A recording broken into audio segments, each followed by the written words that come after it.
Oh, the tree, the lights, the tinsel. I don't have to tell you what it's beginning to look a lot like. Join me as we make our way across the Coachella Valley to examine holiday traditions out of our desert past.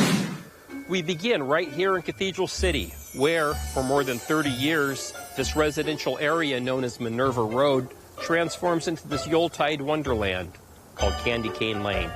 I really like some of the houses down the street at the start.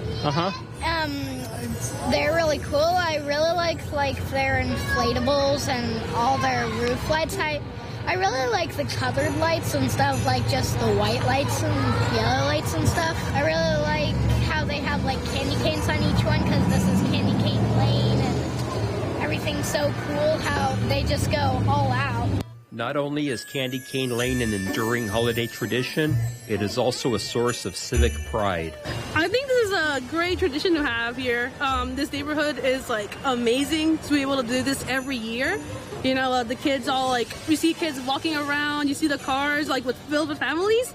It's great. For our next holiday tradition, we're going to go to Palm Springs, Gran Via Belmonte specifically, where there is a house that has been turning heads since 1986. Right here is some really well-lit palm trees right here that go up at about 80 feet. So it's quite a sight to see when you're walking around them. This is a bicycle fence that I made.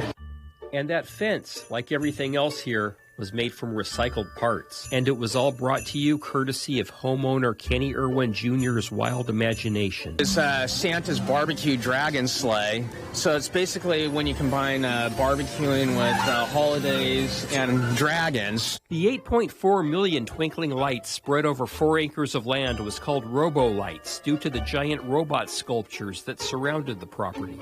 I wanted to do something in the most positive way I humanly could, which was not just create a light display, but create an experience like no other. Kenny's home attracted not just national, but worldwide attention. Ladies and gentlemen, let's hear it for Kenny Irwin Jr. Give it up for him. So much so that in 2010, Conan O'Brien asked Kenny to design the holiday display for his show. The giant Christmas chicken sandwich. The Robo-Lights display came to an unfortunate end in 2018 after the attraction had received countless neighbor complaints about crowds and traffic. In 2019, Kenny would temporarily move his display to Detroit's Museum of Contemporary Art. For our next stop, the La Quinta Resort and Club, the kind of place you may think about whenever you hear a bell ring. Look, Daddy, teacher says every time a bell rings, an angel gets his wings. That's right. That's a great film. I love that film. It's my favorite film. And in a sense, it epitomizes everything I've been trying to do and trying to say in the other films, only does it very dramatically with a very unique story. That was director Frank Capra from a 1977 interview talking about It's a Wonderful Life, his 1946 fantasy, which tops the list of must-see holiday films. Merry Christmas! Merry Christmas! Merry Christmas, George!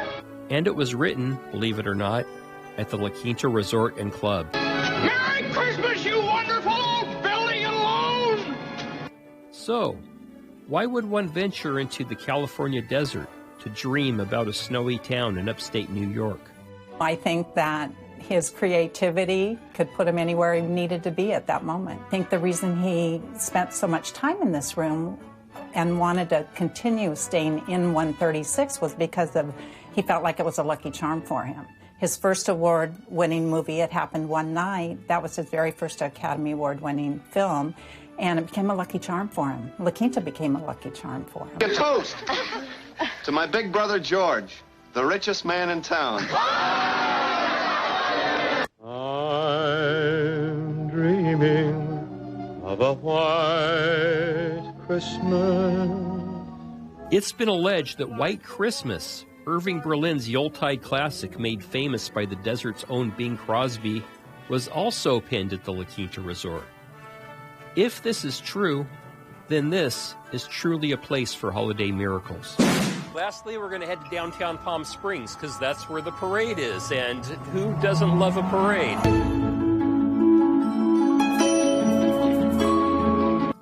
It was during the early 1990s when Palm Springs Mayor Will Kleindinks and a small group of community-minded individuals held a brainstorming session to find a unique way for the community to celebrate the holidays while simultaneously increase tourism. The idea which they put forward was the Festival of Lights Parade, a well-lit evening event which has inspired thousands of happy people to line Palm Canyon Drive for one night every December.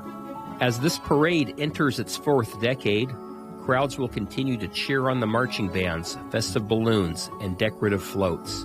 And, on behalf of the NBC Palm Springs news team, it has been our pleasure to come out here every year and see you and your family, to thank you for your viewership, and to wish you all a safe and happy holiday season. For our Desert Past, Steve Sumrall, NBC Palm Springs News First.